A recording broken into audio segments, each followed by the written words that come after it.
Exams stress నుంచి ఎలా బయటపడాలి అనేది ప్రతి స్టూడెంట్కి ఒక ప్రశ్నే. స్ట్రెస్ని తగ్గించుకునే మార్గాలు ఇక్కడ చూద్దాం.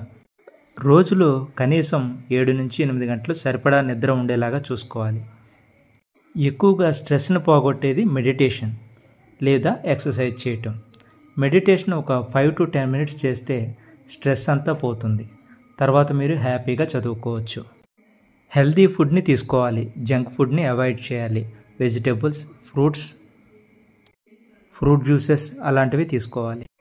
కొంతమంది స్టూడెంట్స్ సిలబస్ చాలా ఎక్కువ ఉందని చెప్పి కంగారు పడిపోతూ స్ట్రెస్కి గురవుతుంటారు. దానికి ఏం చేయాలంటే ఎక్కువ ఉన్న సిలబస్ని చిన్న చిన్న పార్ట్స్గా డివైడ్ చేసుకుని ఒక్కొక్కటి చదువుకుంటూ వెళితే సులభంగా కంప్లీట్ అవుతుంది. చదివేటప్పుడు ప్రతి 25 నిమిషాలకు 5 నిమిషాలు గ్యాప్ తీసుకోవాలి. ఇలాంటి మరిన్ని వీడియోల కోసం మన ఛానల్లో లైక్ చేయండి, షేర్ చేయండి, సబ్స్క్రైబ్ చేయండి. Thank you.